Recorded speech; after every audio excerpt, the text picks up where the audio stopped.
This is our first ever YPN virtual live event, so thank you all for participating. We have an amazing set of panelists today, and I'm so excited to hear all of their stories and thank them for being with us virtually as we're all quarantining from our homes still. Before we begin, a couple announcements.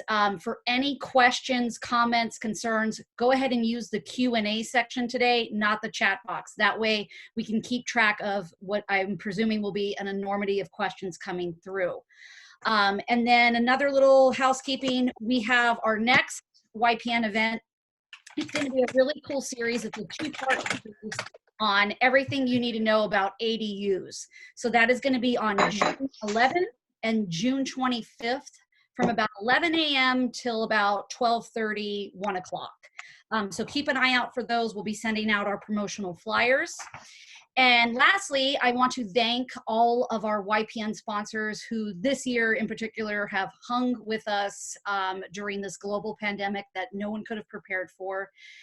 We would not be able to have these events. Typically, we would have them providing food and drinks for all of you guys. So thank you for hanging with us. And let's kind of go in and introduce some of our sponsors who are actually able to be on today.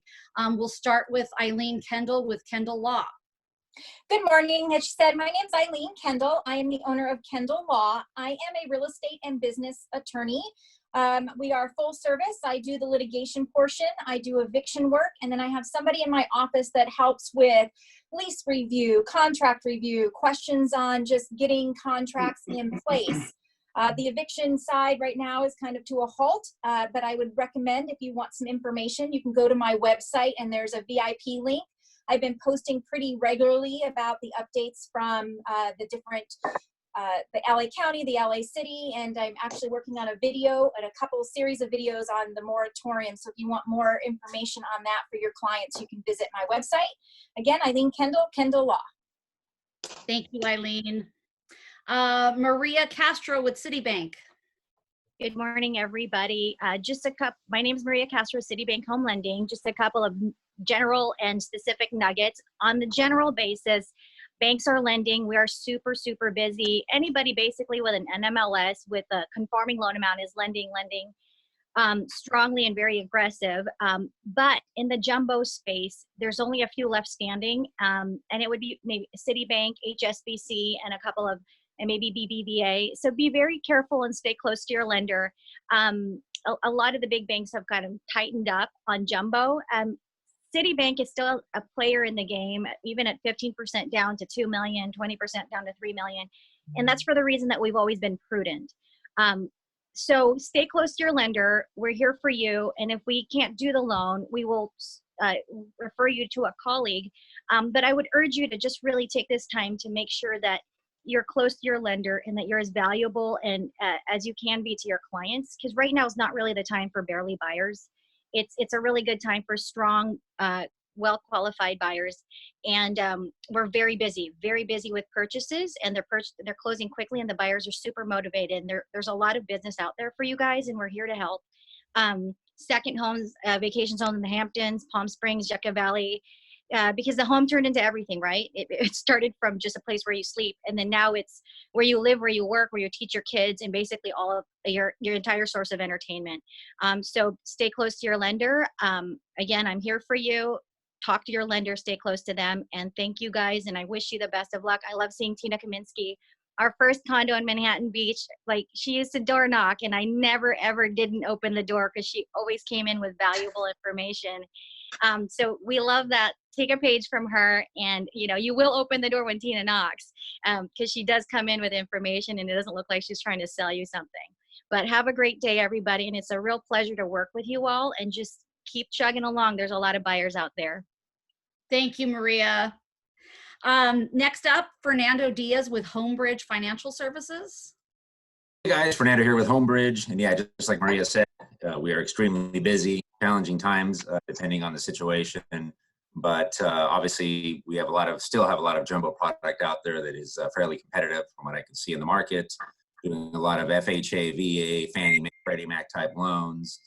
At times, you're looking out there with a tightening. Cash out is becoming an issue. HELOCs are becoming an issue with certain clientele, depending on parameters. But overall, we're just cranking. Purchase business is very high right now. Another little niche that lately has come about is we've been advertising to our databases about using renovation loans or cash out loans for ADUs. And a lot of businesses recently, people looking into creating ADUs out of their current homes or their garages or adding them on. So something to note out there for your people and your clients. And that is it. So anything else? I'm just looking forward to watching here what's going on. Take care, guys. Thank you, Fernando. Yeah. I see Mr. Cyrus is in the house from Wells Fargo. Cyrus, you have to unmute yourself, please. There you go. There we Thank go. you for putting everybody together. I think it's wonderful seeing all these people. I saw the top producers. I'm like, oh my gosh, Tina, the client that we both know on Saturday, couldn't say enough nice things about you. Gabby, go Gabby. Thank you for all the business we're doing with you. Alex, you're like Mr. Real Estate 2019 going into 2020. So that's awesome. And my friend Gerard, I can tell you, my first property I ever bought, Mr. Bisignano found for me in 1994. So, and you're still there. and I'm still here, exactly. Yeah, it doesn't look like with the one Doesn't look like the same. in 1994, but yeah, I'm still here. So Amazing I think it's a great job. panel. I think you guys have a wonderful panel. I think it's great that you do this thing, especially these times. So I'm, for those of you who don't know, my name is Cyrus Shari. I'm with Wells Fargo Private Mortgage Banking. Basically, at Private Mortgage Banking, we specialize in the high net worth, high-end, high-dollar space. That's pretty much our specialty. That's what we do. So if you have that kind of client, just give me a shout. My email is really easy, cyrus@wellsfargo.com. I don't know how I got it, but I guess I'm lucky like that. And Cyrus, just in case if you ever were a barista at Starbucks, is spelled C-Y-R-U-S.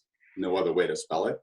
Cyrus@wellsfargo.com. Email me and I'll connect you with somebody on my team that can help you guys out. So enjoy. I think it's wonderful. This panel is awesome. Thank you. Thank you, Cyrus. Nikki, do we have any of our other sponsors in yet? Nope, that's it. Okay, so Nikki's going to put a link to our sponsor brochure in the chat box section, and you'll be able to see our complete. We have Christy Buscemi with Old Republic Home Protection. We have Jessica Kalkin with American Trust Escrow. We have Neil Bracewell with State Farm.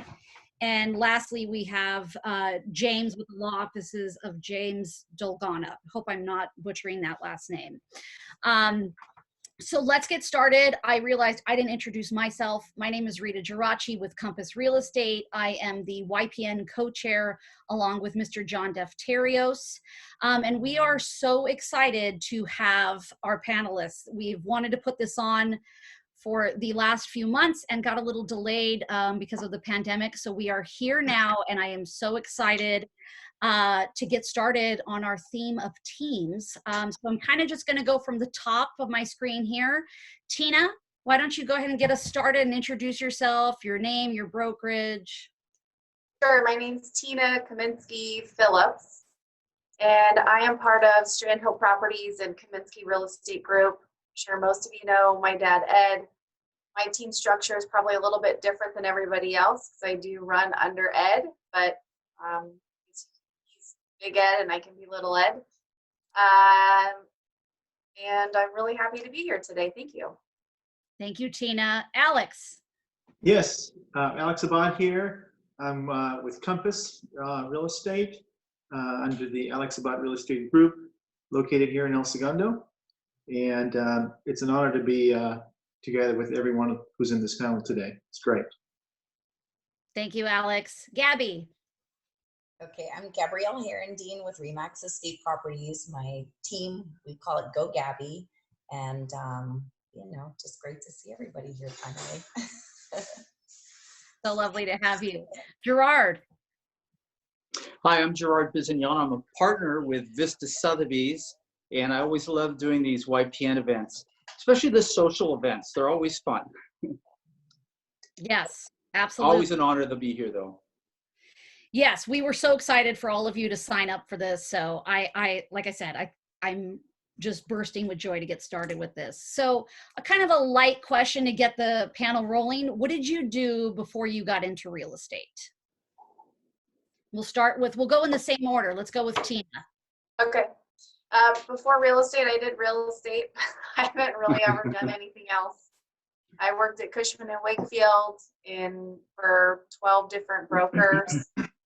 I did commercial leasing, a lot of land development, master plan communities across the country. And the market crashed, and I came and worked out a job with Ed. Right. In 2009. So I haven't done anything else but real estate my whole life. Alex? Before real estate, I came into real estate in 2005. Before real estate, my wife and I, we owned kind of a good size, janitorial company that did a lot of commercial maintenance and as well as residential and construction cleaning. So it had, many different facets to it. And we had nearly over 300 full-time employees when we sold the company. We sold 80% of it in 2003. And and being in that business, it really gave me the opportunity to meet a lot of real estate agents throughout that time, over 27 years. And then we made a change, and real estate was something I was always intrigued with. I love people, and decided to jump in. Started with South Bay Brokers, and eventually made my way all the way here to Compass Real Estate right now. So Wonderful. Gabby? Okay, yeah, I feel like I've been doing it for my whole life too, but I did a little work in, commercial real estate, a little work in online advertising and marketing, but I got into real estate in 2001, so going on 20 years now. I started with Anastasi Development. I was selling new construction, and it was a great way for me to, get familiar with the market, the process, build my client base. Then I went to good old Shorewood. So I was there from 2003 to, about 6 years ago, I went to RE/MAX. So. Nice. Yes. Gerard? Well, I got out of college. I didn't know what to do with my life. So I kind of wandered. I stumbled into the fashion business where I had like 4 different iterations within that industry for about 10 years. I repped fashion photographers. I was a photographer. I owned a small modeling agency, and then one other thing I did. And but we hit the recession in early 90s, and I just got married, and I thought I got to do something else. So I got into real estate right in the middle of a brutal recession. So I've been doing this since 1993. Okay. 92. So you've seen it. I've seen, I was 18 when I got in. Okay. Feels like we've got a panel this That was year a joke. of veterans. What made you decide to form a team? Me personally. Let's go back we'll start again the same row with Tina. So I joined this team, so I didn't form the team. We've been operating this way since I joined, but I think that we like to produce at a high volume. We want to be available to clients and not doing some of the back office work. So we've created a team to be able to be more efficient, to be more available to the client, and so we can continue to try to do business at a very high volume level, transaction volume level. Alex? yeah, so I decided to form a team just recently. We started basically last year. And over the years, I was actually mentoring different agents from actually different companies, because they would give me a call and they would ask me certain questions, and I'm always open to helping anyone. So over the years, people would ask if I would create a team so they can join the team. But it's a big undertaking. So I decided not to do it for many, many years. And then last year, that's when I decided, well, I think my wife is the one who actually encouraged me to do it. But it's a big deal. It's a big undertaking. And so I decided to go ahead and do it in a way that I thought it would work for the way that I want to establish and lead a team. So what led me to form a team was basically there's a lot of interest from wonderful people who wanted to tap my expertise. So that's how it came about. Wonderful. Gabby. I mean, I just started with an assistant probably 12 years ago, and it kind of became a natural progression where as they learned the business and they kind of, wanted to get into the sales side of things. So that's how I sort of started, almost kind of by accident, I guess.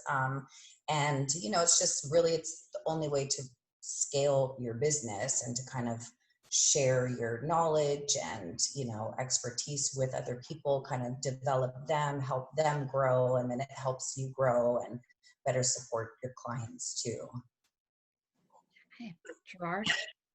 Yeah, I'm kind of like Gabby. I had started out with an assistant, and then it sort of organically started taking on a different form. People would want to work with me, and I like mentoring people, so it sort of became a mentor team member thing. There's teams that function purely for having people going out there, getting their own business and bringing it into the team environment where it becomes very efficient for everybody. My team is like a lot of teams where the people that work under me at this time, and we're changing, but at this time, people that work under me are basically supporting me and my business. So if I get overwhelmed, if I have too much, I'll pass it on. I had a listing, somebody came up for instance, in a listing that in Palm Springs, I just gave it to one of my team members. You take half, you take care of that. But usually everything is, for the most part, is funneling through me, for the most part, not exclusively. And it's in support of that. We are changing that. Okay, I want to hear about the dynamics on that. So what are your team dynamics, and how many team members do you all have? We'll go again with Tina. Sure. We have 10 agents on our team. That includes me. We have 7 people on staff. We have an escrow coordinator, a listing coordinator, listings after it goes into escrow coordinator. We have a buyer after it goes into escrow coordinator, and then we have a bunch of people doing marketing for our team. I like the structure of that, very designated. Mm. Yeah. Alex? Yeah, we currently have 10 agents. I have a full-time assistant who helps with all the marketing and some of the other aspects of that business. But we have 10. And they're all diversified, by the way. So just really quick, it's for me, one of the things that was important, of course, I'm in El Segundo. It's a very small city, there's some tight borders. So one of the reasons why I didn't start a team earlier is because when you only have, on average, about 8 to 10 available homes for sale, it gets pretty, the competition is pretty brisk. So building a business within your own city, your own town, it kind of became almost like counterproductive.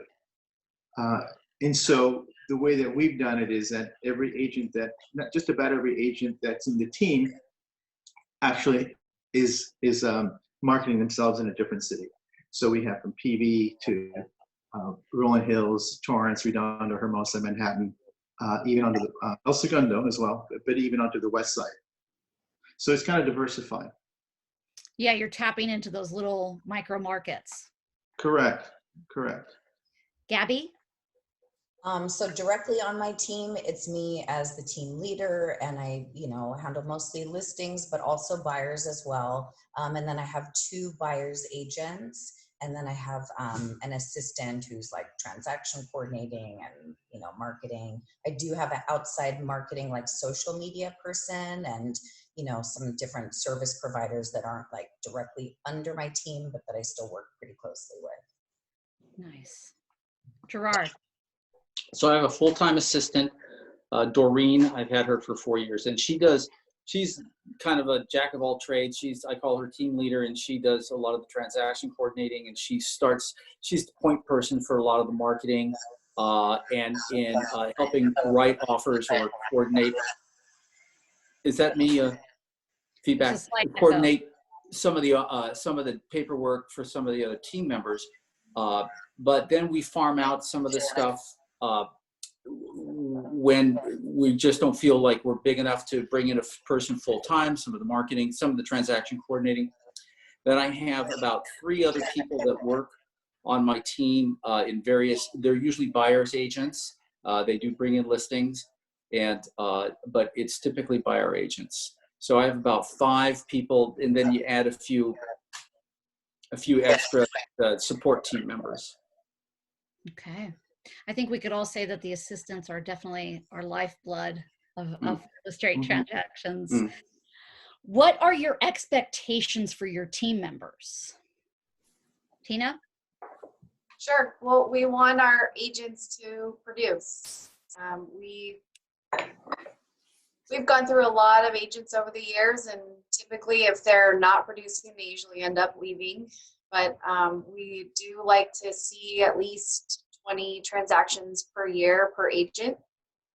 And we want them to be working. So every day right now at 8 a.m., we do have team meetings with the rest of the team so that we can make sure everybody's up and working, and we're motivating them, getting them excited to work during this really strange time. And thankfully, we've been able to keep them motivated and get through this COVID-19. And our staff, they have all kinds of things that they have to get done from home. They're constantly getting bombarded by us with files and questions, and they all have their job descriptions and know what they're supposed to do, so their expectations are affected. Alex? Yeah, so expectations, they're fairly broad. Primarily, the way that I approach it is maybe a little different. So, within the South Bay, you have between, let's say, El Segundo and Palos Verdes, you have roughly 5,000 agents. And you have to look at this as an aisle in a supermarket. You have basically in that aisle 5,000 ketchup bottles, and everybody's got red in them. And so what I try to communicate to them is that it's not so much everybody sets their own goals in terms of the number of transactions that they may want to accomplish in a year or in a particular time. But more importantly, what I do is I really encourage them to understand the business of real estate, which has nothing to do with selling a house. The business of real estate has everything to do about being chosen. And if you're in that aisle with 5,000 other ketchup bottles and everybody has red in it, meaning like a license, you have to make sure that you are nurturing the quality of your product. So at the end of the day, basically for me, you become the chosen one. And after all is said and done, the greatest motivation that I try to instill in every one of them is to become the chosen one. Because if you're the chosen one, then you'll be chosen to either list a property or you'll be chosen to represent a buyer. And then the byproduct of that is the productivity. So, and then of course, within that, you can break it down into like 5 very, very key personal attributes that you have to have in order to do that. So. I like that. I love the ketchup bottle. Are we talking non-GMO? That's the quality of the ketchup, right? That's right. All have that license, but everybody's a little different, and so you have to ask yourself, how does someone who's walking down that aisle because they need ketchup for their burger or their hamburger, how do they pick you? How do you get chosen? That's a real challenge for many real estate agents, and that's why, as a team leader, it's our job, and it's really like I really enjoy, raising them up and lifting them up to the position where they will become the chosen one. Because if you're chosen, everything else is just a byproduct of that. But you have to be chosen. Period. I like that. I mean, think about a listing appointment, right? You go to a listing appointment and you're doing everything you can to become the chosen one. And if you do, then obviously the byproduct is that you end up with a listing. So the key for me is always to educate and prepare an agent to become the chosen one. Great advice already, and we're not even like 30 minutes into this. Gabby. Hard to follow that, but no, but as far as the expectations of team members and kind of requirements, I take a very sort of collaborative approach with that, like I do with my clients. It's not really a one size fits all. It's more about, what are their goals? We do work on goal setting and things like that. And then I see it's kind of my job to keep them accountable and help keep them on track. So, yeah. Gerard? My expectations are that I don't have a specific number expectation where, we have goals, but my expectation is two things really, is to see growth in them and that they contribute positively to the team. I mean, it's kind of organic. It's like, look, we like you as long as we work with you, as long as we see the global benefit is positive. Some people aren't doing a whole lot of deals, but I see growth.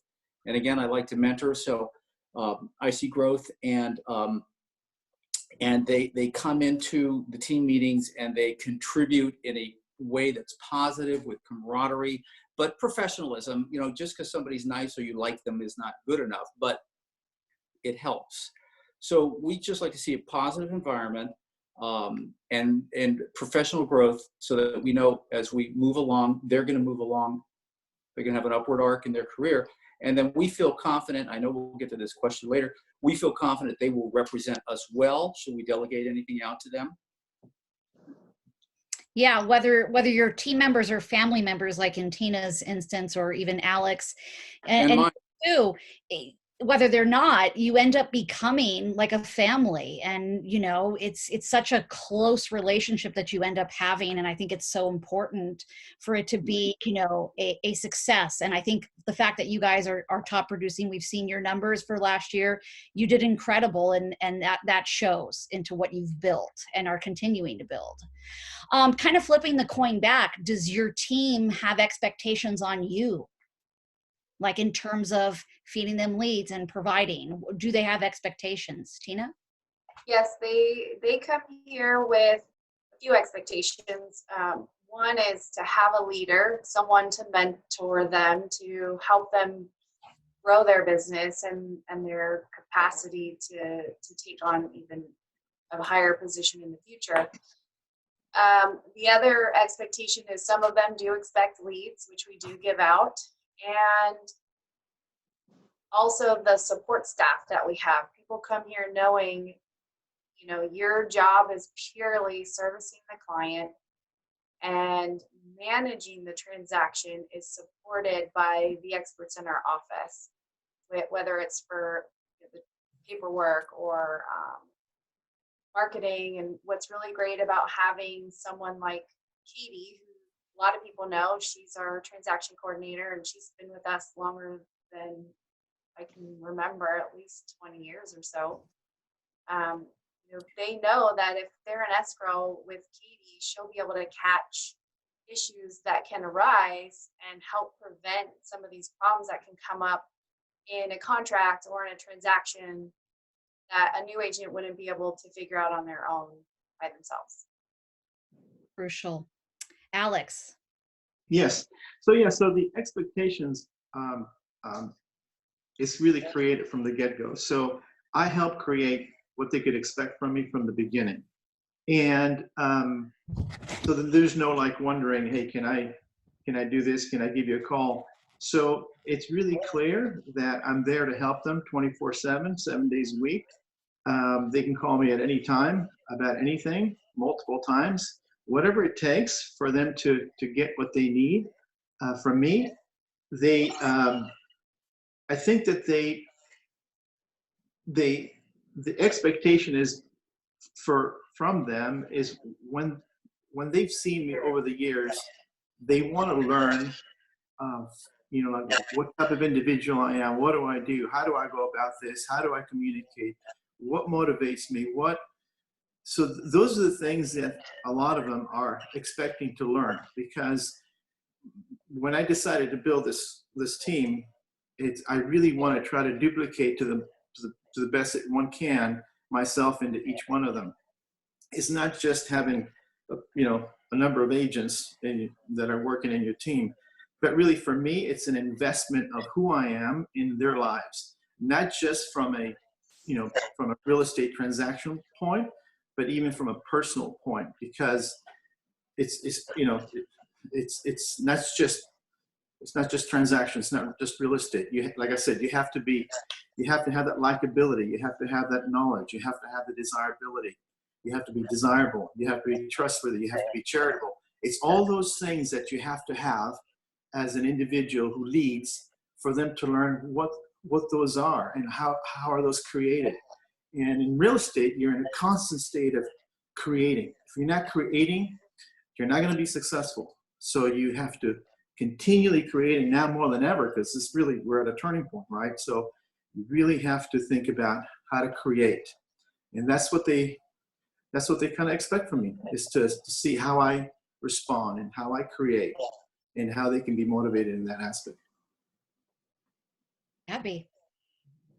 Yeah, I'm also very, you know, in close contact with my team and always there to support them. You know, I didn't hire family members, but they're my friends. So, you know, they always say, don't hire your friends, but I hired my friends. So it's been working out really well, but, you know, and then we're really close on things. So I do provide them with leads. I provide them with a lot of, you know, the support structure there with all like the technology, back end stuff, and just being on, you know, the forefront of all the changes that keep happening in our exciting industry. Yes, and I can attest that Gabby is so close with her team. We always run into each other on Brokers Opens when we used to do things, and they're always together. So that's one thing for sure. I can attest to that. Gerard. So I think the expectations to have me is to be there as a support person always with advice. I will almost always, if they're writing an offer on a property, I will almost always go see it prior, or at least while it's being in counter, just so I have a perspective and I can advise. If I know the agent who's on the listing side in that circumstance, I'll call them personally. I know, you know, I've been around a long time, so you kind of know a lot of people, and I'll call them, tell them that I'm, you know, you're working with so-and-so, but I'm intimately involved in this transaction. And I guarantee you that if we're the successful bidder, you know, we will do everything we can to make it smooth and to close it. So the team members have that expectation of me, because again, my team's a little different. It's really for the most part, it's in support of me for the most part. And so I need to be in support of them during those times when they have a friend, or, you know, or they meet somebody or that is doing business, then, you know, I'm there for them. Okay. And kind of segueing, Gerard just kind of touched on it, but how involved are you on your team members' transaction? Can you walk us through like getting into an escrow and what that's like with them? So we're pretty involved with most of the transactions. They can come to me, they can come to Ed, ask any questions. How do I write an offer? Do you know this person? What do they expect? And we're involved pretty much the whole way through and available to answer questions at any time. We also, for me, example, I'll share a lot of clients with the team. So especially if it's a little bit outside my zone, I'll share it with somebody else on the team, and then we'll just share the work that kind of goes along with it. Who's going to this inspection, who's handling the negotiations, and pretty heavy involvement in all transactions. Alex? Yeah, very involved.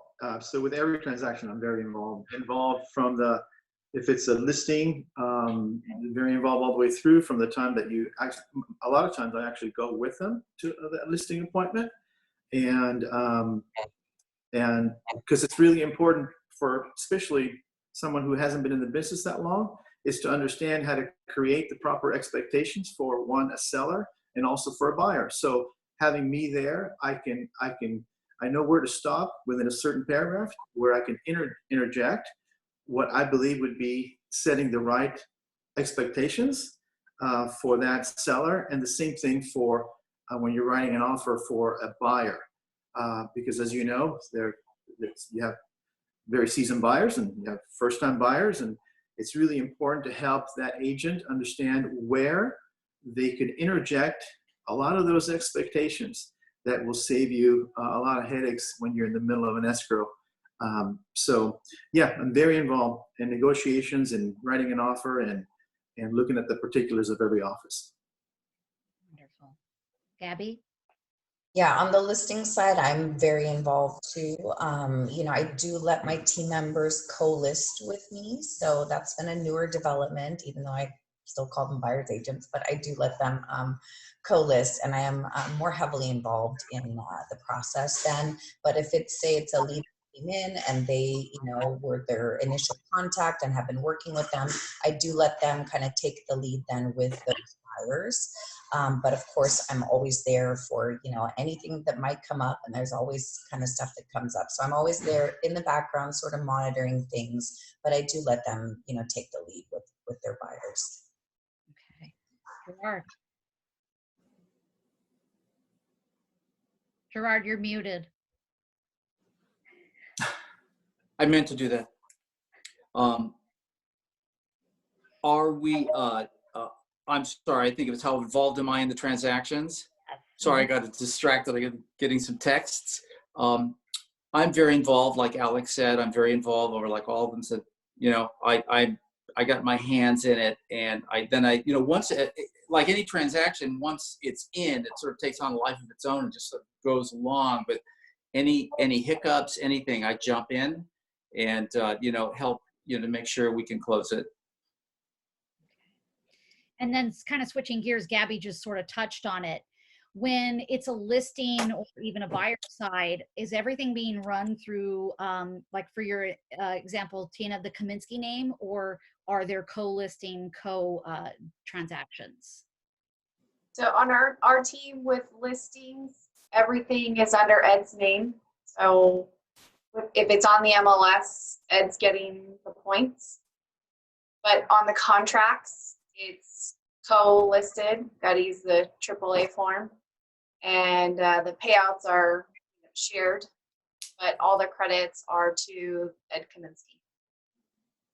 Okay, Alex? Yeah, I actually have it a little different. So on the listing, it's just them. I don't appear on the listing. I appear on the marketing. I appear on the, on the sign in front of the house, if you will, if it's a listing. But I don't exist in terms of when it's on the MLS. It's Alex Abad Real Estate Group doesn't. It's not there. It's just them.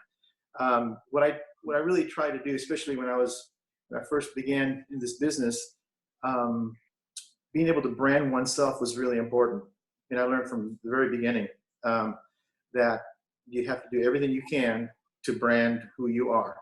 Initially, you want people to remember you for, let's say, when I started with Sotheby Brokers, it was like, I'm Alex Abad with Sotheby Brokers. But eventually, you want to build your name.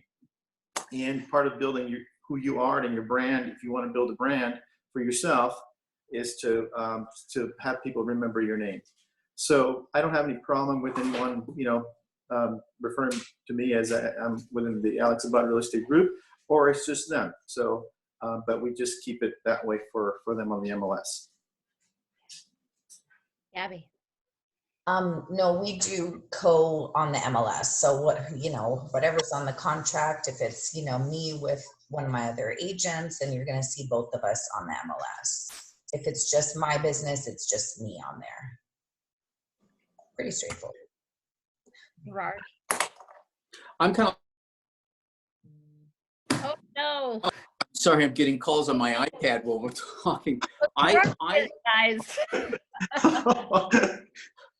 I have I kind of do like Gabby. I will, if it's my listing, I'm usually, I could be the only one on it, or I may bring a co-listing agent who will then do a lot, handle it a lot. It depends on the price point.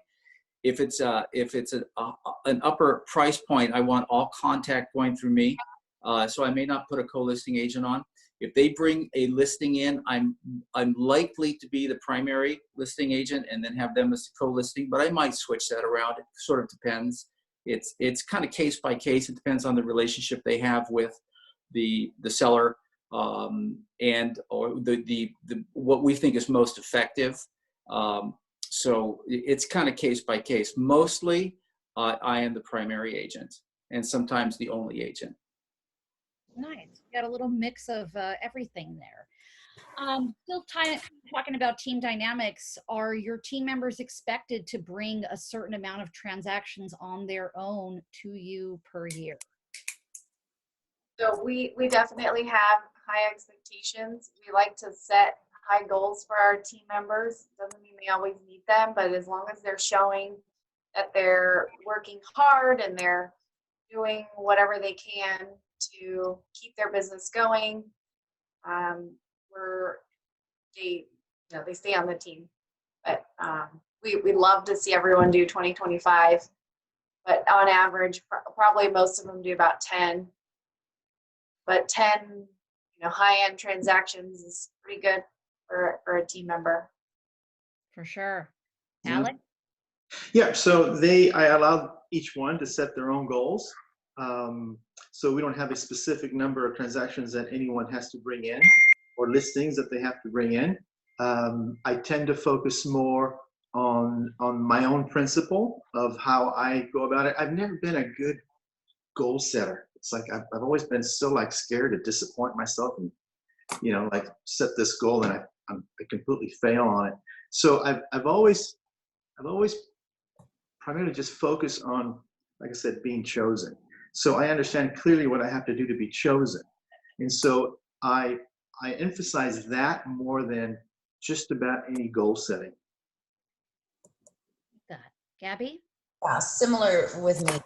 We focus on, providing that superior level of service, showing our value, and that's what I look for. So I'm happy about that. I don't have any requirement that they need to bring in a certain amount of business or anything. Gerard. Well, as we, again, like Alex, we set it, I like them to set a goal and we'd like to work towards that goal. But, goals are meant to be amended either up or down as business goes along. And if they don't meet that goal, that's okay. Again, it's always as long as they are showing an upward arc in the process of their career, then we're okay with it. If it's just neutral, stagnant, just on idle, or God forbid going down, then we're gonna have a talk, and it may be the last talk. Yeah, I have to say, for a person who does set goals, I set some big ones in January, and up until about March, it was looking pretty good. So I had to amend my goals and come to peace with it. So Alex, I feel the frustration of letting yourself down. I'm dealing with that now. I'm baking bread. I'm starting new starters and things like that. So my goals have pivoted slightly. Smells great. Switching to lead generation, do you give your team members direct leads? Tina? We do. We let them fight for them. I'm starting to feel like our team is almost militaristic in a way. We're like, I don't know, we've got like this whole system that we like to follow, but it works for people who need a little bit more structure in their life. But we do let the team fight for leads. So we'll send it out. The first one to get it gets it. And same with the Zillow calls that come in. Whoever answers it first gets it. And we do feed out a lot of business. Get a lot of, with all the listings we have, we do get a lot of calls and a lot of buyers. Okay. Alex? Yeah, I don't provide any leads. I help them create their own leads. I help them create their own marketing. but unless they happen to be in the office when I'm in the office, we don't have a really big office. And if they're there and someone comes in, and if I'm on the phone and they're there, and because we do have people who actually walk in that situation, then we'll split that whether it's a listing or a buyer, we'll split that because they were in the right place at the right time. But other than that, I don't provide leads. Gabby. I do provide leads, and the structure is similar to what Tim is saying. So they have to fight for them. And it's speed to lead, you know, so that's going to help us convert. So they are right on it. Yeah. And I'm in the mix too. So if I see like the Zillow calls she was talking about, if it rings a couple of times, I'm going to grab it, because if they don't get it, then I will. So I'm still in the mix on it too. It's like throwing a piece of meat into the lion's den. Gerard? Again, we're a little different. We're going to change this, but we are not actively out pounding the pavement with people we don't know or haven't met. We are changing that. But so the leads that come in are typically very strong referrals, and so I will decide if I want to pass that along, mostly based on the price point and also matching a personality with a person, because I usually know the person or know of them, and so I will pass leads, but it's kind of case by case. Nice, again, a nice healthy mix. And Tina, to say that you feel like it's militant, this is exactly why we wanted a total random mix of team sizes and structures. It makes for a really good, healthy panel. Does your team have a separate type of contract, or is, in terms of your team members, do you have them all on the same structure in terms of splits? I think everybody has pretty much the same contract. I have a slightly different contract, but everyone has the same. It's always been the same. Same here. Everyone's got the same split. Primarily, I try to ensure that everybody keeps as much money as possible. Nice. Gabby? Everyone has the same contracts here too. Well, the team members, you know, they're independent contractors, so they have their standard contract. My admin's an employee, so she has a different contract, but and we're 50-50. So it doesn't matter if I got them the lead, if they knew the person, if it's their past client coming back, or, you know, however the business, if it's a seller, if it's a buyer, if it's a lease, whatever, we just, you know, we split. You're all together. Yeah. Gerard? Yeah, I don't know if I'm assuming all the other top producers have them sign a contract. I'm assuming they actually sign something. We're a little different. we have what I'd call an MOU, a memorandum of understanding. I do chart it out. I said, this is what my expectations are. This is how we're going to get paid under certain circumstances. This is how you're going to get paid. This is how I'm going to get paid. These are some of my expectations. Do we agree on this? And then we just file it. I mean, I may have them sign it, but they have a copy of it, which I have a copy of, so we can always refer back to it. You know, again, I'm a little more informal. It can have some great benefits working that way, and it can have some drawbacks. But I really trust the people I bring in, and so, you know, again, we have an understanding. It is in writing, and it might be signed. I don't know. I have to check the file to see if they're signed. Go blow the dust off of those. I think it's all about the transparency. So I like that you guys are very transparent in that with your team members. So sort of switching gears to what really kind of a lot of agents want to know, regardless if they're on a team or not. What is everybody using right now in terms of technology?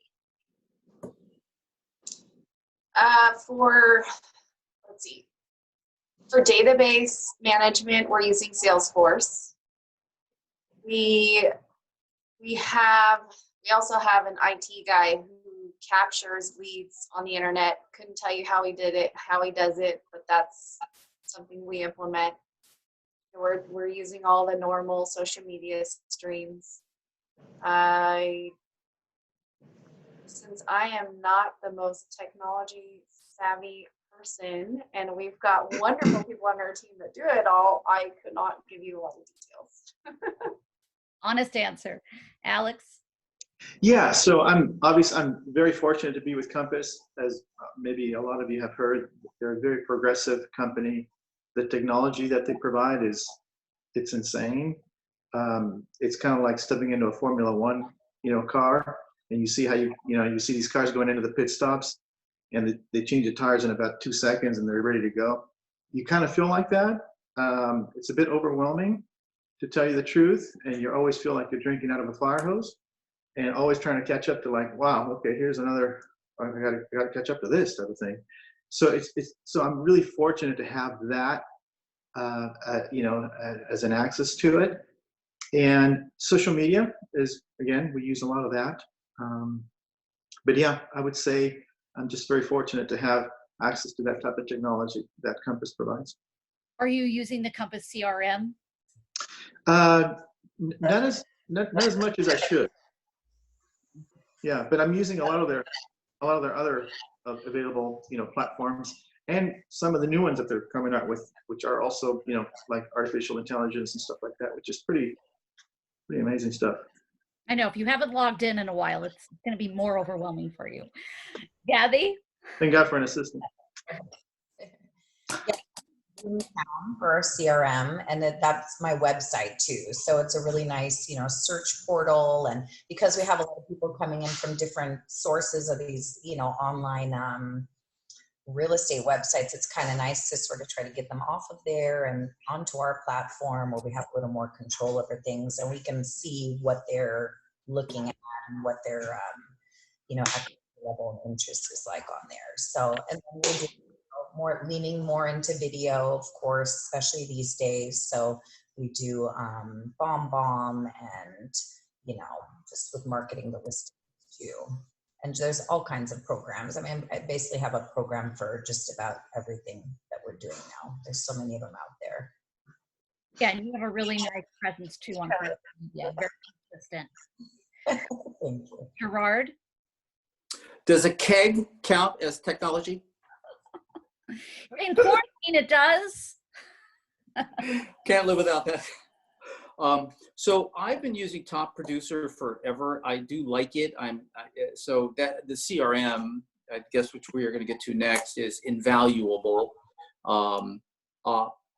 because you have to track your past clients and future potential clients. Otherwise, I'm not as big on Facebook, but I am big on Instagram.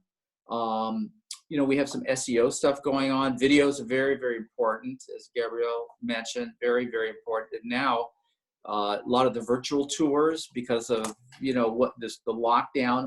Of course, the lockdown is going to fade over time, hopefully in the short run. Virtual tours may be seen then as a necessary, or they may fade.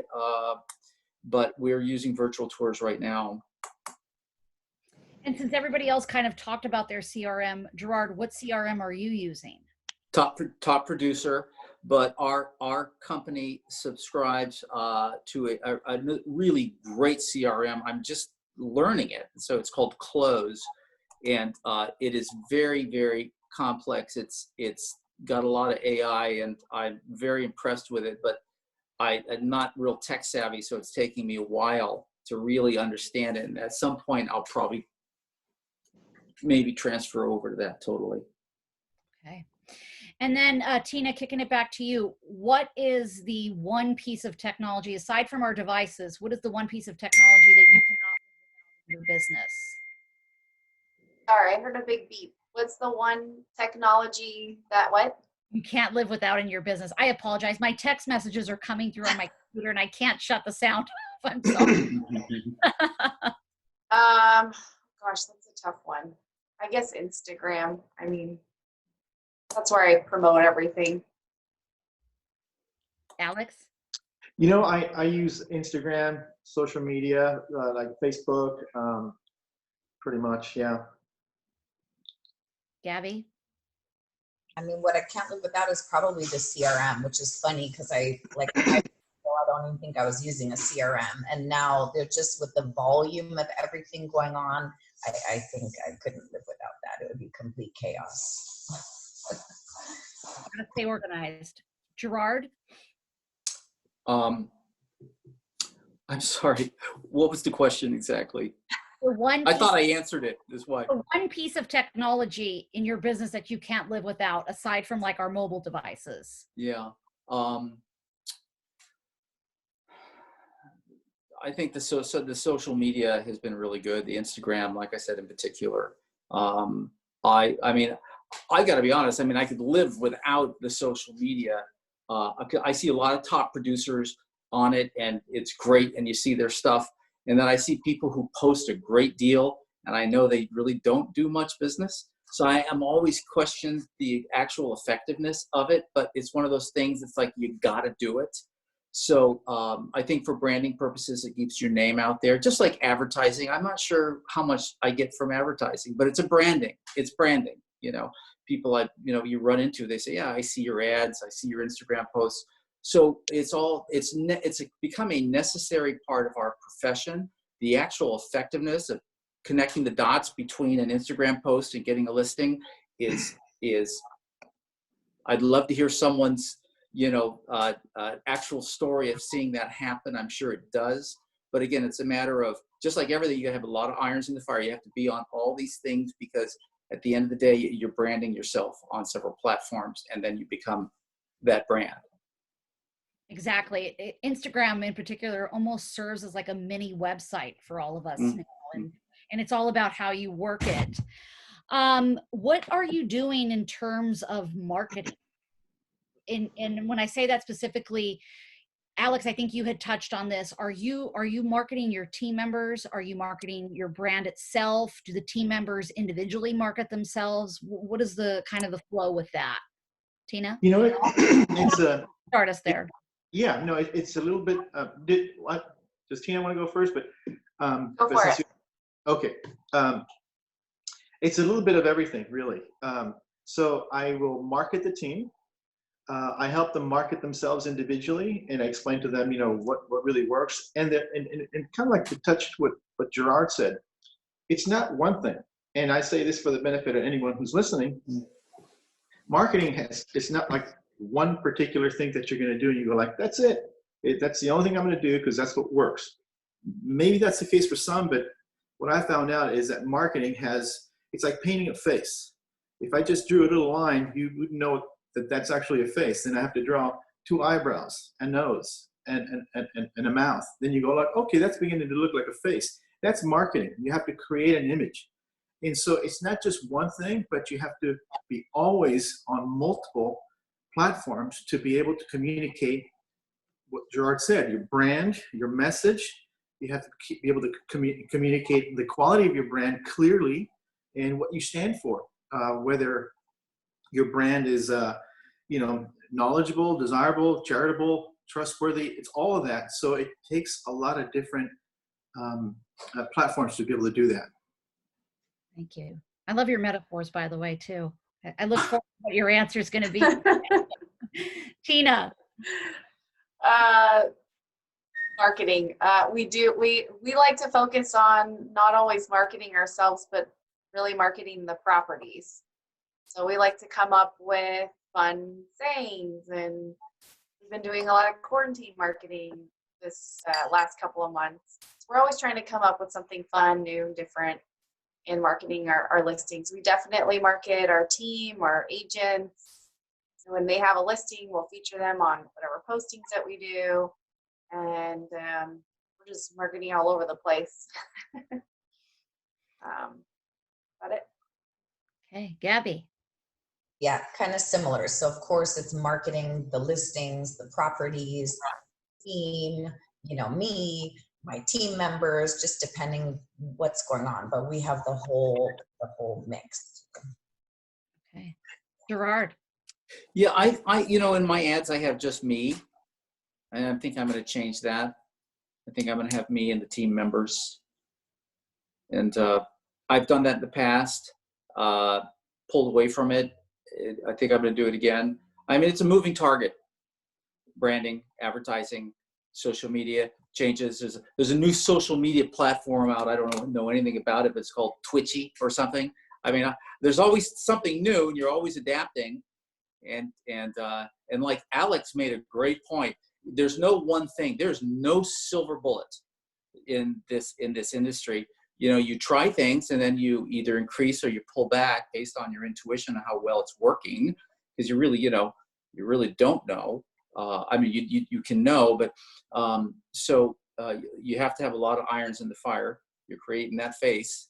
But back to I think I'm going to start marketing my team with me in ads, and I have a specific reason for that.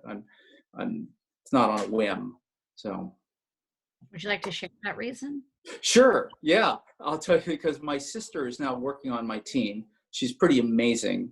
She has an amazing circle of influence, and I got to be honest with you, she's more popular than me. So I got to get her. Her face has got to be out there, so her clients are drawn because she has an enormous circle, and I think it's going to benefit all of us. She's your new money maker. She's amazing.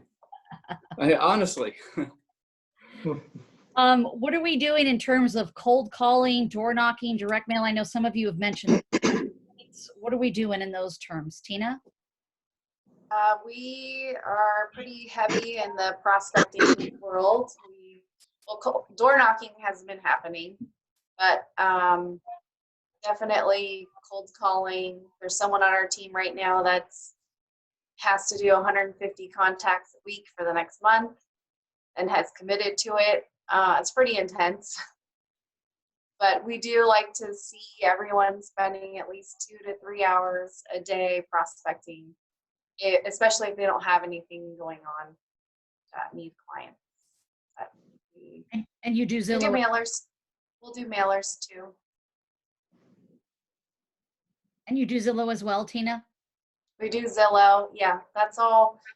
That would be part of the lead follow-up time that we'd like to see people spend on during their prospecting. Nice. Alex? Yeah, we have some of the team members that actually do cold calling. They do also door knocking. I am horrible at that. I've never done it. I've never made a cold call, except when I used to sell encyclopedias door to door when I was younger. And that I only lasted for one day. And so, I'm not comfortable doing that. Others are like super comfortable doing it, and God bless them. But I do a lot of direct mailing flyers, and they're different, and it's very specific. It's not just like random. They're just a bit different. So, and I'll change it around. Of course, we have a pretty strong presence in Digs and some other Easy Reader, also going to magazine, things like that. So I'm consistently, putting myself there. But some of the team members, they do cold call, they do door knock, and I think it's wonderful. I just have to confess, I'm just not that guy. What about Zillow? Are you tapping into that? I used to do Zillow. I'm a little more specific in the way that I kind of go about it. I get it, but yeah, I'm not doing Zillow. Not your cup of tea. Gabby? Yeah, we don't really do cold calling or door knocking. I mean, it's great if they want to, but we don't really wind up doing that. So we do more warm calls, So our prospecting is more like lead follow-up, it's just a warmer sort of process, I guess, because I do Zillow and I do have, quite a presence on some of the various real estate sites, and off the listings, like Tina was saying, we get like that natural lead flow of inquiries. So that's more what our prospecting looks like. Gerard? I built my career on cold calling. So I am certainly a proponent, but I haven't done it in a long time, but I did it for years and years, and it was great. just a thought about cold calling, and it's just my thought is it isn't what it used to be, because people have cell phones. There's, you're wondering if you're really able, and you're wondering if you're really able to get the number, so you have to make more calls for the same amount of actual voice-to-voice contacts. Not that I'm saying don't do it. I think when you do it, it's awesome. It's just changed. So we do warm calls. I call past clients, try to hit them up once a quarter. We have our ads. We do direct mail. Sometimes we do direct. We have a farm mail, and then we do specific mailers based on geared towards a particular property or properties we're trying to promote. For instance, we're about to do a mailer. I've got a couple listings on Paseo del. I got actually 3 listings on the, either on the bluffs or bluff adjacent in Palos Verdes Estates. So we're going to do a really awesome marketing piece for that. And we're going to be sending that to people on the Strand, people in the higher end of parts of Palos Verdes. And so it's very specific mailers. Those aren't consistent, but they're specific. And so that's kind of what we do. Okay, a little bit of everything. I'm going to send one to Alex. Get his opinion. I'll look forward to seeing it. Good. Not sure I can afford that house, though. Everybody wants a house on the He bluff. left me.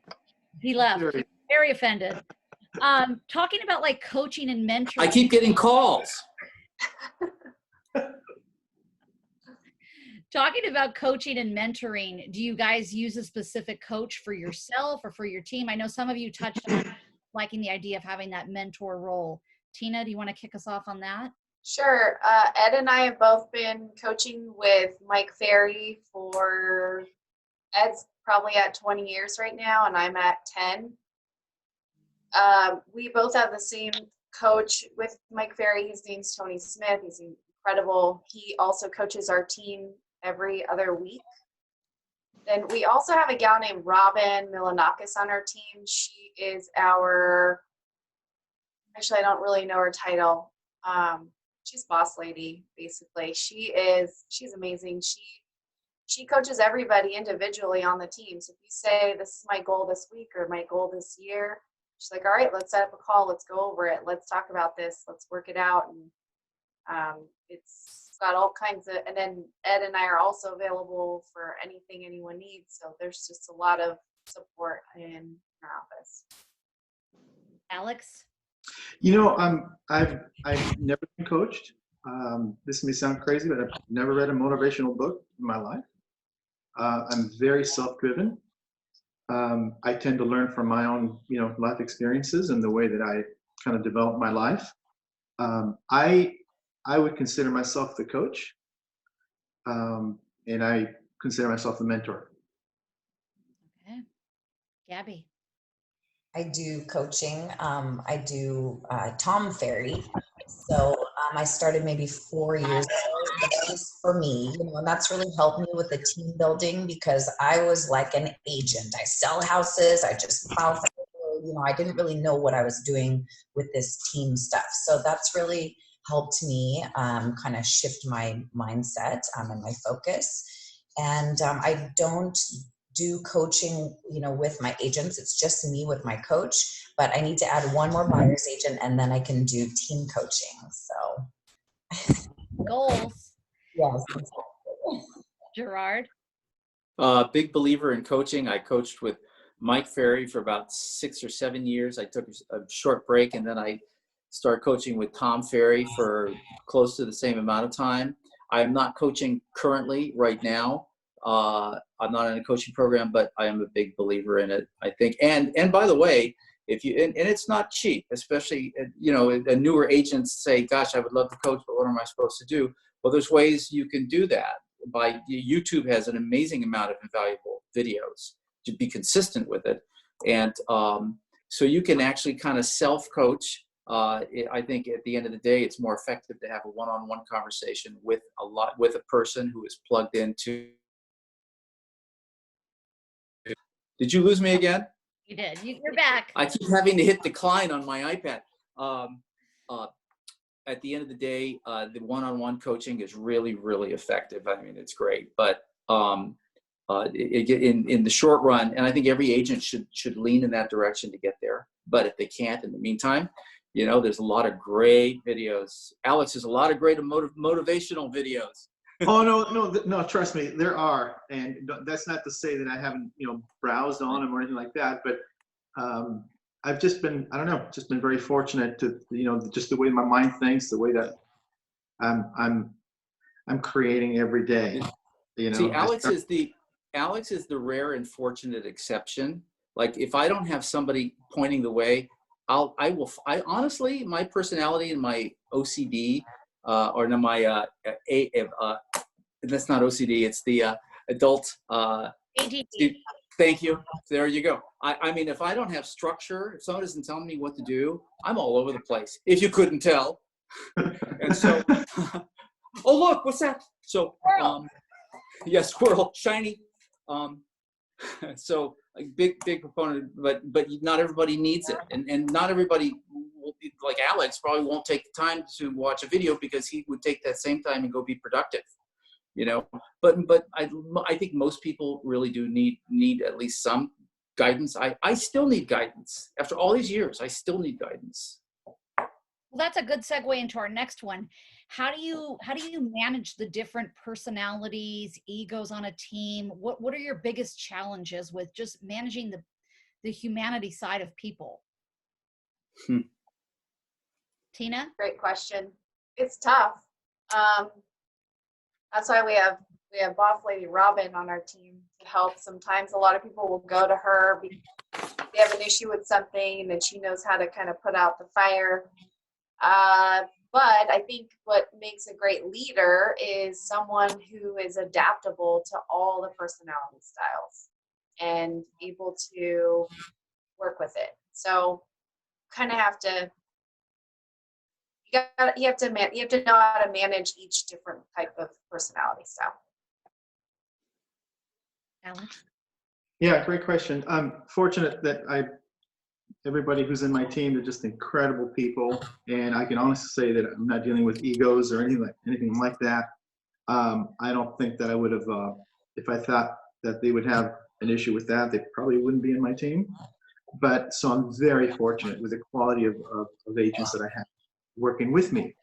The challenges really is to always manage expectations, manage anything that they're struggling with. It's not even a challenge, to tell you the truth. It's really rewarding for me to be able to listen, to be able to take them from where they are, and then being able to share something that's going to help them move from where they are into that right place where they can be productive. So yeah, I really don't have any of those challenges, but I'd really love to work with all the different personalities and understand what's going to help one and another. Abby? Yeah, I feel like Alex, I'm really fortunate. My team, you know, I'm not dealing with a lot of ego. They're really team players. They didn't come from real estate backgrounds. You know, I actually knew them previously, so I was able to kind of like teach and train them the real estate side, but they already had that, you know, team spirit and that service heart. So that's made things really, you know, a lot smoother, because I did go through some fits and starts, you know, with getting my team, you know, team members in place like how we have it now. So, what was the other part? Challenges. I guess challenges are that, like, I'm still the main producing agent and I'm the team leader. So it's kind of a lot to be managing simultaneously. So I probably need an operations manager too. DM Gabby, slip into her DM. Gerard? I think that my biggest challenges are managing expectations, not just for my team members, but for me, in regards to them. I like to keep people busy, and, you know, I had a great guy working with me for a while, and I just, again, my business isn't, we don't have a lot of cold leads coming in. It's always warm leads. So they work with me, or And I didn't have a whole lot to give him, but I was mentoring him on how to, get his own leads. And so there's an expectation. The purpose of a team is that everybody in the long run does better than if they were just individual. That includes me and every single team member. So, how do you structure it in such a manner that, they're making more money, they're growing more, everything is working, all cylinders are firing better by being on my team than being out on their own. And so I'm always trying to keep that idea in mind and remind them or people that want to join my team. I said, look, the only reason we take people is that we all benefit. I mean, it's a mutual. I of course I want to benefit, but you need to benefit, because I feel if someone comes in isn't making money on my team or just bringing in a few leads and getting some listings and then I'm getting my percentage, I feel bad. So they have to be doing better. Otherwise, there's the why be with me. So it's managing that whole expectation, and then really catapulting people off so that they grow, and that their business will grow, and they see the benefits of being on a team with me. Nice. What are we doing in terms of building camaraderie? Are there any special things that you guys do with your team every year, annually, quarterly? We do a lot of fun stuff. I love talking about this stuff. We always have some kind of party or event or something we're going to. Yesterday, Ed did a scavenger hunt, a surprise scavenger hunt for everybody, asked everyone to be at home, and he gave out $5,000 to the team yesterday. Split whoever, it was, distributed in different ways, but it was a total of 5,000. We had money egg hunts in the office. But there's always some kind of competition going on. We have one going on right now, and we have teams set up, and whoever wins gets to go to Mastro's whenever it opens, if it ever opens. So we've always got something fun going on just to keep things alive and exciting in the office. Yeah, you have to have that enthusiasm. Yeah. Alex? Yeah, mine is a little more boring than that. I like that. I'd like to be part of that scavenger. Call me for ideas. So, no, yeah, we don't do things pretty much as a group, like fun things, I would have to say. I should probably maybe pick that up a little bit, but we do a lot of charitable events. And I don't know if you know, but I have the Tower 60 Foundation, and really involved with the schools and with the City of Hope, who's now become a partner of mine. So we kind of create those events, and they're part of it. And it's not really like building camaraderie, except that what they're seeing is a certain aspect of who I am, what we do, and they love to be a part of that. And I'm always about, I think it's wonderful if you can influence people to give of themselves, give of their time, and if they have a little money to give of that, that's wonderful. But so those are the events that we tend to feel really proud of as a team. So, but I think I'm gonna have to start doing something fun. I don't know, maybe I'll have everybody over to the lake house or something like that. That's what I was going to suggest, and invite me too, please. Invited, done. Gabby? Yeah, I know I need to have a team party at the lake house too, but I've been thinking of having a pool party once that's appropriate, and things are kind of weird right now, but we used to go out and have fun, because we all genuinely enjoy each other's company. So but we do weekly team meetings, we do weekly call night, we do a book club, and some things like that make it more fun. We'll play like bingo on our calls, like, oh, someone hung up on us, or someone's dog is barking, or the baby's crying, or whatever, just to make it a little more fun. But Nice. Gerard? We share a lot of meals together. That's our main thing. We'll either have team lunches or dinners. Right now, of course, It's more, take in, because we'll bring stuff into the office and have food there together. But that's the main thing that we do. As we get bigger, I will have to get more creative and do some things. I've heard some great ideas here. We'll probably do a scavenger hunt and give $20,000 away. So, All right. I'm in. Just kidding. I think that's amazing. I know Ed does some really creative things. So, but yeah, I'm going to be open to other things. Okay. I got a couple more big questions and then we're going to open it up to the Q&A section. How do you overcome the fear of putting your business reputation in the hands of others? Tina. Good question. It's a really good question. Well, we ask a lot of questions of the people that we hire. We want to make sure we're hiring good quality people that we can trust. We're there to support them, which helps the client that they might be working with, knowing that they have us as a backbone, and a good foundation, good team working on their behalf. So I don't think we've only had one person I can think of that has ever been an issue, but other than that, we've been fortunate enough to have people that we can trust. And we have a really great recruiter, which I wrote into the chat because somebody was asking, that has helped us take the personality test and evaluate the people that we're hiring to work on our team. Alex. Yeah, I think I would have to agree with what Tina said. I think you have to qualify really well the individuals that you choose to become part of your life, really, and your team. And there has to be a lot of trust there. You have to be able to get a sense that, I like this person. I can trust them. I believe I can help them become better in this business.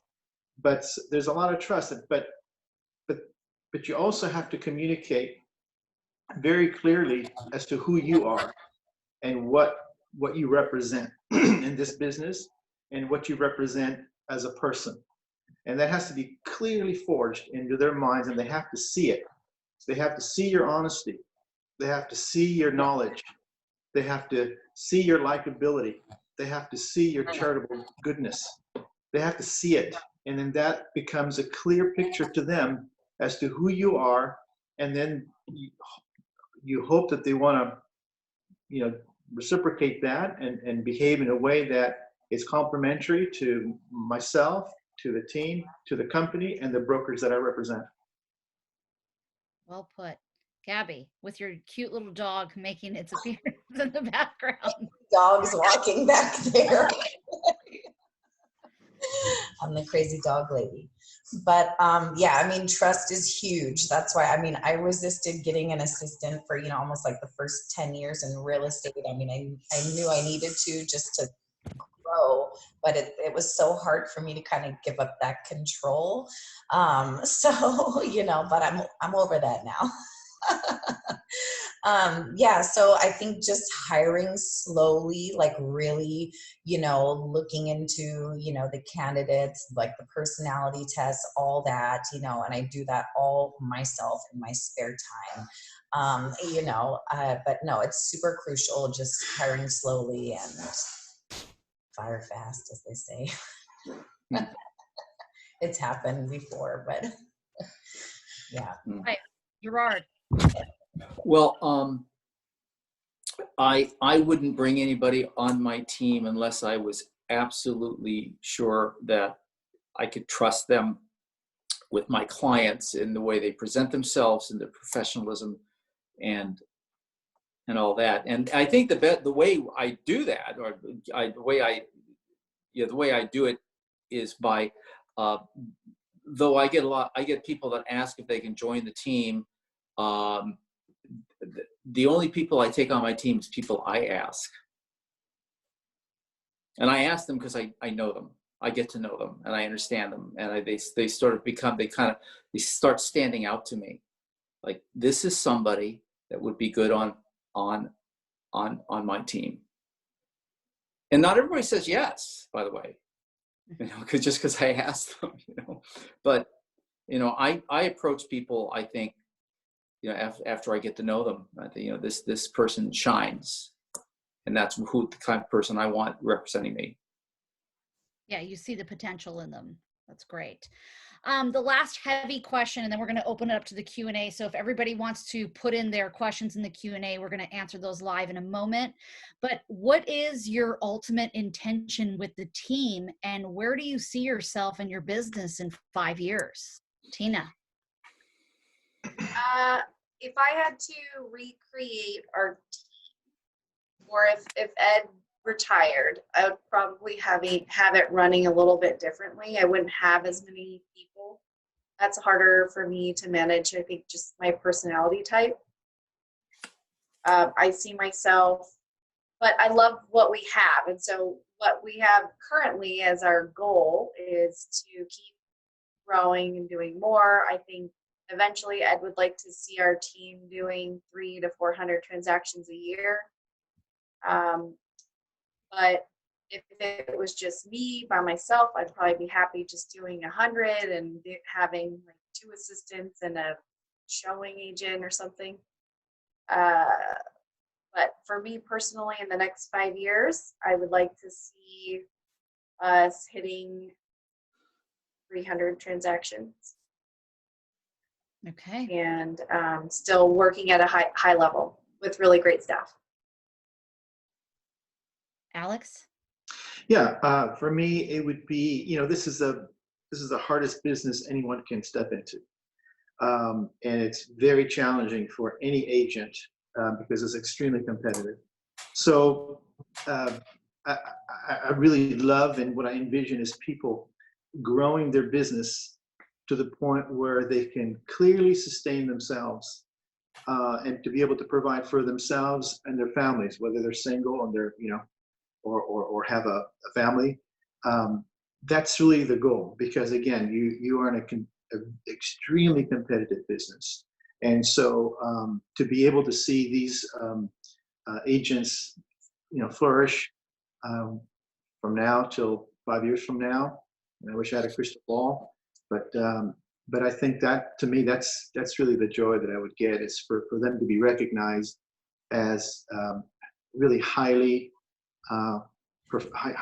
professional individuals with such integrity, and to do it in a way that really comes back to them. Wonderful. Gabby? Yeah, I feel the same way as Alex. I think that's the really exciting part, especially after you've, I've sold real estate as an individual agent for so many years. And, it's like, okay, do it again and again and again. But this puts on a whole different dynamic, and it's really exciting to see, people develop and grow and flourish, and their success brings your success. And it's really, it's very touching. So I would love to see, my team continue to grow, both in their individual sales as well as, adding a couple more team members. And right now I'm doing like 80% of the production. I would love to see like the numbers start to shift a bit, where I don't have to be doing so much of the production. Not that I don't love it, but I'd love them to be doing more production too. So that's the exciting part. Gerard? I think that I would like to move into a more structured environment. Ed is certainly an amazing example of the success that can be attained in that. But I don't know that I could or get that big. But though I would like to move in that sort of direction, where I'm sort of managing and selling selectively, but where I'm really passing on a lot of the stuff, and I'm just managing a little bit more, and mentoring people, and just kind of, and then because my sister's with me, at some point, maybe pass the business off to her. My website's Coastal Luxury Living. We call ourselves the Coastal Luxury Living Group. So and I think there was a question we didn't get to that talked about this, but so there's a neutral brand that isn't my name. and that we could sort of create that brand and almost anybody could run it, or if I chose to sell it. So move in that direction. Nice. Yeah, you know, I do want to touch maybe on the brand question before. Tina, I see that you've answered some of these, so let's go quickly through maybe for the other three panelists. Some people had some question of how did you find your assistants, and did they start full-time or part-time? And if anybody, just the three of you, since Tina's given her answer, anybody want to jump in on that? You know, when I was doing quite a few transactions when I was at South Bay Brokers, Jim Manzat and even Jack used to tell me, you need an assistant, you need somebody to help you with your transactions. And for some reason, I just felt like I just needed to do it all.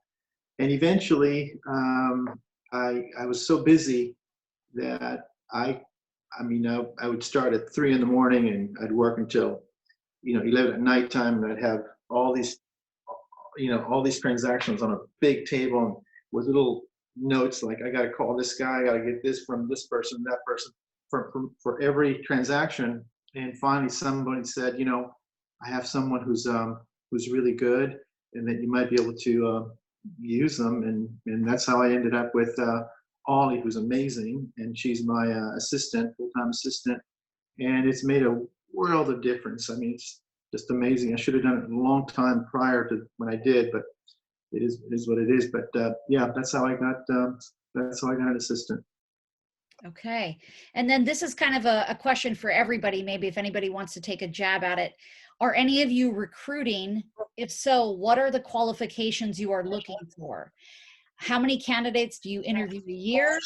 This is a long-winded question. How many come in annually, and what percentage of new hires stick longer than 2 years?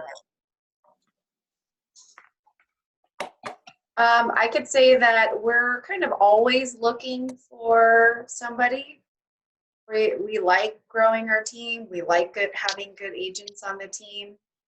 As long as we have the space for it, we're always looking for someone. We like people who come to us and are kind of a little bit more aggressive with us. Like, hey, I think I can be really great for your team. And they're constantly following up with us. It's harder for us to keep following up with them. And so that shows us the tenacity that we're looking for. For a really long time, we did not have that many agents that would stay for more than 2 years. I've seen people come and go my whole life, like even as a child, and it's always a little bit heartbreaking. I think that Becky Davidson and I cried when she decided to leave us. I'm constantly trying to get her back. But we have 4 agents now on our team who've all been here a long time, at least 4+ years. So I think it's taken a lot of work on our part to be able to show value in our team. You're not getting your 90% split or whatever it is that other people offer, but they're starting to see, hey, our marketing expenses are really low. We've got people posting for us. We've got an amazing support staff with files, including accountability and all the things we've done during this crisis and keeping people working and motivated and leads still coming in. So I think that finally people are seeing the value and staying, which is a really great place to have hit for our team. Tina, anyone else recruiting at the moment?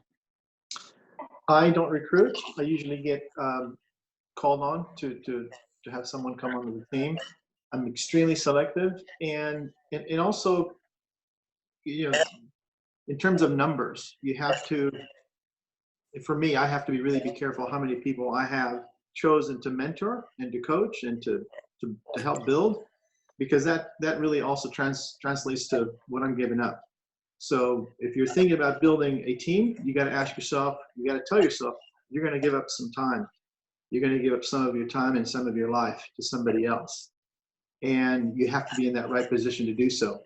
If I had small children, I probably couldn't do what I do, just because of the time that it really requires to be there and with all these with a movement. So I'm very selective, and I usually turn more people away, sadly, than I wish I had maybe the capability to do so, but I limit myself to what I think I can do. And then a question for you, Alex. This is going back to the ketchup metaphor, which I think is going to stick with everybody today. You mentioned something about the 5 qualities. What are those 5 qualities? Well, I learned this a long time ago, and you have to have certain qualities in your life that, especially in real estate, and these you have to be firing on all the time. They're kind of like the pistons of an engine, and they're all action driven. So the first one that I tell everybody, you have to be likable, because if you're not likable, no one's going to give you the opportunity for you to share them your knowledge. So you have to be likable. Now, likability is something that you start from the time that you're young. As a young kid, people like you, other friends want to play with you, and that gets developed. And others just don't have the same likability. Likability is not something that you are going to create, pretty much. You either have it or you don't have it. We all meet people like, I really like that guy. And some people you're like, I don't like that person. So you have to be likable, even at an open house.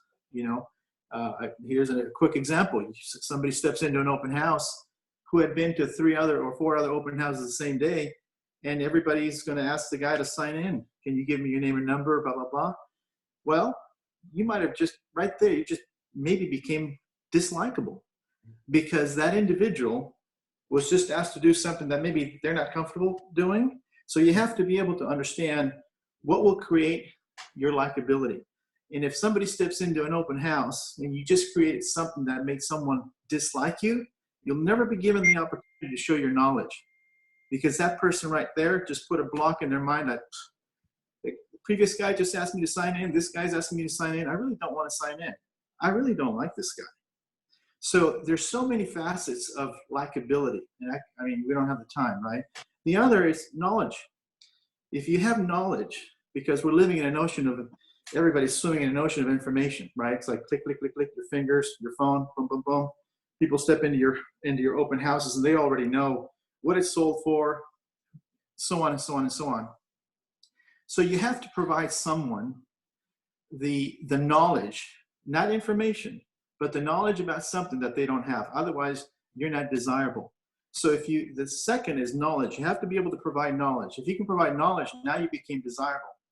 But you became desirable because you're likable. And then once you can show someone that you have at least those 3, they may be giving you the opportunity to be trusted. So you have to be honest. You have to be trustworthy.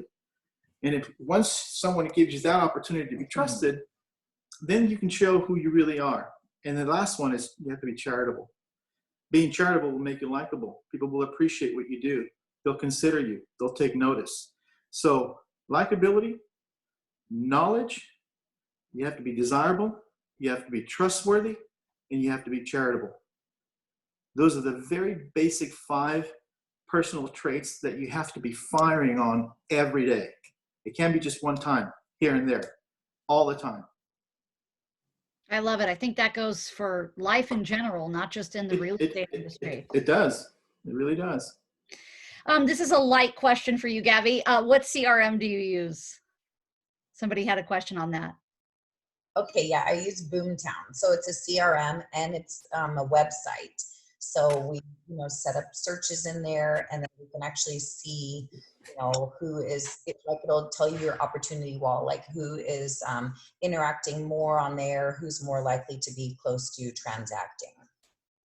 Okay. So, and then we just had one come in from Jenna. Alex talks about likability, and I agree that you can't be repulsive. Laugh out loud. My question is in regards to a listing appointment. How long do you feel you can talk about yourself without your audience getting bored? Are you relying on pre-listing marketing material to tell that story, which they may not read, or do you talk about it at the meeting? I think this goes for anybody. Yeah, so to answer that question, so listing appointments are one of my favorite things to do. because that will give you the opportunity to communicate to someone very clearly what you're all about, what you've done, what you're willing to do. And it also gives you the opportunity for them to learn that you're a really good listener. So it's a two-way street, and you have to be able to be a good reader. You have to read people. You have to learn how to read them. So obviously, you come in with a lot of information. There are some specific pieces of marketing that I have that they're extremely rare. You just don't see them. And so I provide certain things like that will separate me from somebody else. But it's being able to listen really well and then being able to communicate clearly what you can provide for them. I think we got to all the questions. I do want to go back to Gerard's point here, because that was one of my favorite questions, and I've had to skip so many because we're running out of time here. But I did want to touch on everybody's personal brand and like the logo that you've created, your tagline. Let's have that be our last question. If you could touch on it, we'll start with Tina. Oh, our brand is so confusing. So we've got Strand Hill Properties. That's our broker, our umbrella. But everyone knows about our team as sometimes as It's Sold or Kaminsky Real Estate Group. That's kind of our main brand. I've got my own kind of thing going. I work with a lot of attorneys and in the family law sector. So I've got something a little bit different going on over there just personally that's not really related to Kaminsky Group. But yeah, it's important to definitely create a brand. Like Go Gabby is a fun one. We can't forget it. And I think even though we changed it to Kaminsky Group, I think It's Sold is still the one that really sticks in a lot of people's minds, and they see Ed's license plate speeding around town and running through stop signs and things. So that's kind of how we market ourselves. Alex? Yeah, so for myself, it's, El Segundo's got the Tower 60 lifeguard tower. So that became a brand to who I am, specifically here in El Segundo. And that brand has developed like organically to become like a very charitable brand. And it, it raises tens of thousands of dollars. And it has also, you might have seen it. There's like over 30,000 hats out there with a Tower 60. They're being mailed, around the whole country. Even outside of the country, many parts of the world. So it's a really strong brand. It was never planned. It wasn't something that I had this like specific plan for it. It just organically developed, and it became such a desirable logo that, of course, it was indirectly associated with myself. I've never put my name on anything because I personally wouldn't buy anything that has, somebody's name on it unless it was like Billabong or something like that. That's kind of cool already. But so the lifeguard tower, Tower 60, has become a really powerful brand, and it's now, we have the Tower 60 Foundation as a result of it, and it just continues to raise tens of thousands of dollars. We put that brand on masks. We sold 1,000 masks in less than 10 days, wow. And 100% of it goes to the Education Foundation.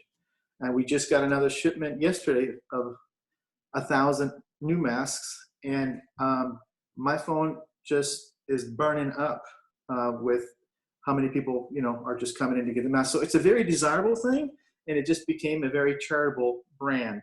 So I'm very fortunate, but I've kind of separated a little bit. So it's more of a charitable thing now than directly related to me. Thank you. Gabby. Go Gabby. Gabby, exactly. So, and the logo is just really clean and simple. It's like a green circle, like the go symbol. It just says go in it, so it's like, hire us and we're going to go to work for you and make your goals happen. So pretty straightforward. I'll be dead honest. I don't even have Gabby's last name programmed in my phone. It's literally Go Gabby in my phone. Gerard. Well, when I first got in the business, I started off with the byline, list with me and you'll never have to move. Think about it. Didn't work. It's a joke. I've been using that one. Okay. So actually, I started with a house at the beach. When my business expanded really more into Palos Verdes, I had to change that. So it's now coastal luxury living. And that can limit me a little bit because I do have, like I've got 2 listings right now on the west side. And they're not really coastal, but it still works real well. So, the coastal luxury living it's my website and everything, and that's been very, very effective. It's a little long on an email address is the problem, Gerard at Coastal Luxury Living, and we've worked with that also. But, you do have to have a brand. You have to be very consistent. Alex has been very good with Tower 60. I even know what it is. So, again, it's all about branding and finding something. Go Gabby is great. I know an agent down in Orange County, his name is Jude. His is Hey Jude. So, get something catchy. It's sold, right? Get something catchy and work with it and stay with it. And it can turn into your, what you become known as. And that's good branding. Yes. And these are going to be my closing remarks, but to kind of touch on Alex's point, sadly on Monday, I had to put one of my dogs down. And when the vet came to our house and got done packing up the dog into the car, I noticed she shut her Jeep and there was a Tower 60 sticker right there. And I said, "Oh, Alex Abad." And she's like, "Alex who?" She goes, "We're El Segundo people. This is an El Segundo logo." So that just goes to show you at that point for that individual, it wasn't even related to real estate. It was their hometown that they live in. So it's so important. Thank you guys so much. This was a great panel. I had so many more questions, but we didn't get to it. Thank you guys. Thank you. Thank you so much, Nina. All right, everybody. Yeah. Bye. Bye. Thanks, everyone.